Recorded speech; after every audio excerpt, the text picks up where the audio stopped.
안녕하세요. 김현웅 피부과의 대표원장 김현웅입니다.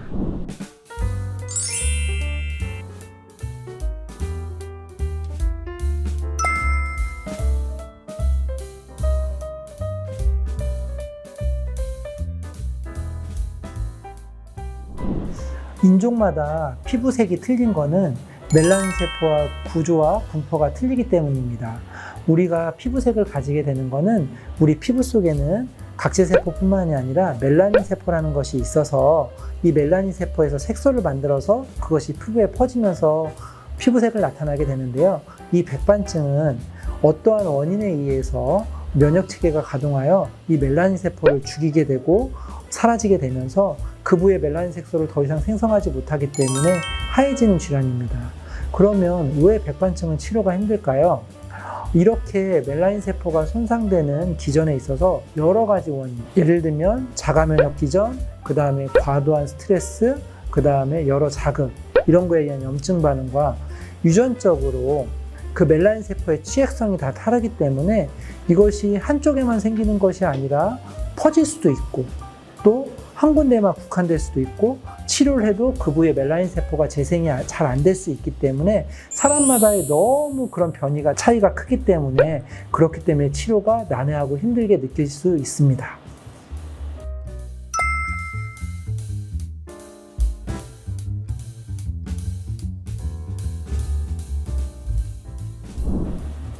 백반증 환자들을 진료하면서 제가 가장 크게 느낀 것은 초기에 병원에 잘 안 찾아오신다는 것입니다. 그 원인을 곰곰이 생각해 보면 첫 번째, 범위가 작고 일부만 하얗기 때문에 뭐 괜찮겠지, 큰 스트레스 안 받으니까 이렇게 무관심하게 넘어가는 경우가 있고요. 두 번째는 여러 언론 매체에 의해서 백반증은 난치성이다, 낫지 않는다, 치료해봐야 효과 없다 이렇게 생각해서 안 오시는 분들이 있는데 제가 꼭 강조하고 싶은 거는 백반증은 초기에 빨리 치료하는 것이 매우 중요합니다. 그 이유에 대해서 알아보면 백반증은 생기는 기전은 앞서 말씀드린 것처럼 자가 면역에 의해서 우리 면역세포가 멜라닌 세포를 공격해서 생기게 되고요. 공격한다고 모두 생기는 게 아니라 유전적으로 멜라닌 세포에 취약성이 있기 때문에 생기는 건데요. 우리 비유를 들면 산불이 막 나기 시작했어요. 그러면 산불이 조금 났을 때는 그거를 끌 수 있는 무기가 다양하고 시간도 얼마 안 걸리겠죠. 백반증도 마찬가지입니다. 처음에 과도한 이상한 면역 반응이 생겨가지고 막 백반증이 생기려고 할 때에는 무기가 많습니다. 바르는 연고, 산불을 빨리 끌 수 있는 먹는 약, 그 다음에 국소적으로만 치료할 수 있는 광선이나 엑시모 치료. 이러면 산불을 빨리 끌 수 있는데 앞서 말씀드린 것처럼 이러한 원인에 의해서 안 오게 되면 산불이 걷잡을 수 없이 온몸으로 퍼지게 되거든요.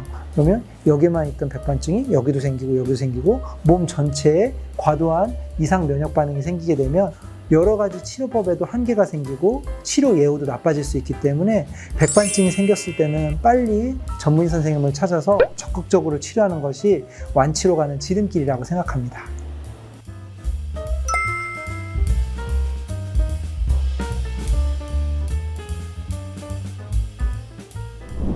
백반증 치료의 기본 원리는 멜라닌 세포를 공격하는 잘못된 면역 체계를 바로잡고 그 다음에 두 번째로 멜라닌 세포가 없어져서 색소가 없어진 부위에 다시 멜라닌 세포를 재생시키고 거기에서 멜라닌 색소를 만들어지게 하는 것입니다.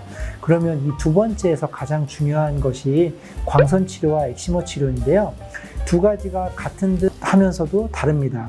우선 광선 치료에 대해서 설명을 드리면 멜라닌 세포의 재생과 그 다음 멜라닌 색성을 유도하고 면역 체계를 증강시키는데 도움이 되는 광선 치료 같은 경우에는 네로밴드 UVB라고 해서 멜라닌 세포 재생에 도움되는 파장의 치료용 자외선을 몸에 쪼여주는 것입니다. 그래서 이거의 장점은 간단하고 그 다음에 빠른 시간에 치료 효과를 볼 수 있고 얼굴을 가리고 얼굴과 성기 부위를 가리고 온몸을 조사하기 때문에 전신적으로 잘못된 면역 체계가 가동하는 것을 진정시켜 주면서 전신 부위에 생길 수 있는 백반증을 예방할 수 있으면서 또한 그 부위의 색소를 재생되는데 치료 효과를 높이는 것이 장점이라고 할 수 있습니다. 그렇다고 무조건 장점만 있는 것은 아닌데요. 단점 같은 경우에는 이런 통 속에 들어가서 자기가 혼자 짧게는 30초에서 길게는 수분 동안 서 있어서 치료용 자외선을 받는 거기 때문에 수술 환자분이라든지 거동이 불편한 노인분들이라든지 그런 경우에는 좀 힘들 수가 있고요. 또한 아이들 같은 경우는 혼자 들어가서 할 수가 없기 때문에 소아 환자한테도 좀 한계가 있을 수 있습니다. 대신 백반증이 광범위하게 퍼져 있었을 때 신속하게 치료를 할 수 있는 효과가 있기 때문에 여러 가지 장점이 있다고 생각하고요. 두 번째로는 엑시머 레이저인데요. 광선 치료에서 쓰이는 파장 중에서 308나노메타라고 해서 가장 효과적인 것만 증폭하여서 의사가 직접 그 부위에 백반증 부위에 조사를 하는 방법입니다. 레이저라고 해서 전 빼는 레이저나 토닝 레이저처럼 뭐 아프거나 그런 게 아니고요. 살짝 뜨거운 정도인데요. 그거는 자외선 치료를 했을 때보다 살짝 뜨거운 정도지 일상생활에 전혀 지장은 없습니다. 이거의 가장 큰 장점은 백반증이 초기에 생겼을 때 그 부위만 집중적으로 의사가 고강도의 치료를 함으로써 빠른 효과와 신속한 효과를 보일 수 있는 것이 가장 큰 장점으로 되어 있습니다. 하지만 엑시머라고 해서 무조건 장점만 있는 건 아닌데요. 이거는 국소적으로 레이저를 조사를 하기 때문에 전신적인 과도한 면역 반응을 진정시키는 거에는 한계가 있을 수 있고요. 백반증이 몸에 전체적으로 퍼져 있을 때는 이거를 자외선 치료하고는 틀리게 현실적으로 의사가 다 일일이 쏠 수 있기에는 힘들다는 한계가 있습니다. 이 두 가지의 장단점이 명확한데 전문의가 진료를 했을 때 환자분의 케이스에 따라서 필요한 거를 선택하는 것이 가장 중요할 것 같고요. 저 같은 경우는 백반증 환자를 치료할 때 필요에 따라서 이 두 가지 치료를 같이 컴바인해서 복합해서 치료하는 거를 많이 선호하고 있습니다. 그리고 마지막으로 하나 더 설명드리면 이제 광선 치료랑 엑시머 치료하는 분들이 엑시머는 레이저라고 하고 뭐 광선이라고 하니까 많이 물어보십니다. 우리 소아 백반증 환자들도 많거든요. 그럼 어머님들이 원장님 이거 얘 5살인데 해도 돼요? 이런 경우도 많고요. 열심히 치료하던 여자분이신데 원장님 저 임신했어요. 임신했는데 치료받아도 되나요? 이렇게 물어보는 분들이 있는데 착각하시면 안 되는 게 엑시머 치료나 광선 치료는 방사선이나 이상한 것이 아닙니다. 이거는 임산부나 소아도 안전하게 할 수 있는 치료고요. 자외선을 많이 쬐면 피부암이 발생한다는 것 때문에 원장님 이거 1년, 2년 동안 치료받으면 피부암이 증가하는 거 아닌가요? 이렇게 걱정하시는 분도 있는데요. 이 치료는 수십 년 동안 증명된 치료거든요. 저희 피부과 의사들이 여러 연구를 통해서 보면 엑시머 치료를 받거나 광선 치료를 장기간 받았다고 해서 피부암 유병률은 증가하지 않는다라고 발표되어 있습니다. 그렇기 때문에 임산부도 할 수 있고 소아도 할 수 있는 매우 안전한 치료이면서 피부암 발생을 증가시키는 파장이 아니기 때문에 안심하고 적극적으로 초기부터 치료받는 것을 추천드립니다.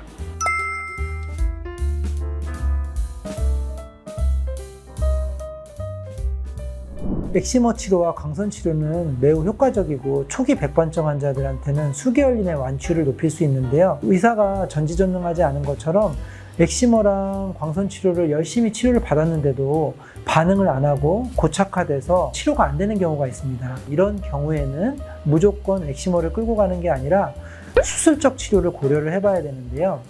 과거에는 표피 전체 이식술을 많이 선호를 했었습니다. 이게 무엇이냐면 허벅지라든지 이런 부위에서 전체적으로 멜라닌 세포가 있는 표피를 떼서 그것을 백반증 부위에 심는 건데요. 이 경우에는 시간도 오래 걸리고 환자의 통증도 심하기 때문에 요즘 많이 안 하는 추세이고요. 미세 펀치 시술을 많이 하고 있습니다. 이것이 무엇이냐면 이렇게 크게 떼는 게 아니라 흉터가 거의 보이지 않는 이 귀 뒤에서 펀치와 같은 작은 기구를 이용해서 멜라닌 색소가 있는 표피세포를 꺼내서요. 여기에 난치성인 병변이 있으면 씨앗을 뿌리듯이 점점점점 드문드문 심어주는 것입니다. 그러면 표피를 넘겼던 게 더 효과적이지 않냐 이럴 수 있지만 그것이 아니라 그렇게 시술을 한 다음에 그 부위에 엑시머 치료나 광선 치료를 하게 되면 그 씨앗에서 멜라닌 세포가 옆으로 퍼져나가면서 색소를 만들어서 큰 효과를 보일 수 있고요. 우리 피부과 의사들이 여러 비교 연구를 했을 때 불편하게 표피를 전체적으로 한 거와 미세 펀치 시술을 통해서 멜라닌 색소를 이식하고 엑시모나 광선 치료를 했을 때 큰 차이 효과가 없고 오히려 두 번째 후자가 더 효과적이라는 얘기가 있어서 요즘은 미세 펀치 시술을 하고 있습니다. 이 시술은 아까 말씀드린 것처럼 이렇게 점점점처럼 이식해서 하는 거기 때문에 매우 시간도 짧게 걸리고 환자분의 불편감도 적고 흉터를 최소화할 수 있기 때문에 환자 만족도도 좋고 의사 선생님들한테도 큰 편리함을 주는 좋은 시술이라고 생각합니다.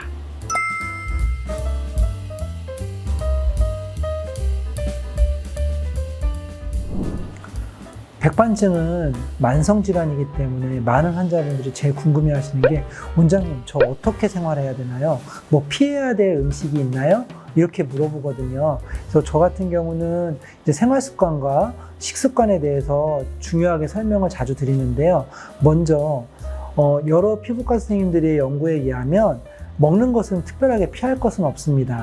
원하시는 대로 드시고 싶은 거 다 드시고 그 다음에 편하게 생활하셔도 되는데 단 백반증의 기전에 보면 멜라닌 세포가 취약하거든요. 그래서 체내에 활성산소가 높아지면 그것이 취약한 멜라닌 세포를 더욱 빨리 파괴시키기 때문에 백반증을 악화시키고 갑자기 진행을 증폭시킬 수 있다고 알려져 있습니다. 그렇기 때문에 이런 활성산소를 이렇게 낮춰줄 수 있는 항산화 성분이 풍부한 신선한 야채나 과일 같은 거를 많이 먹어주는 것이 좋고요.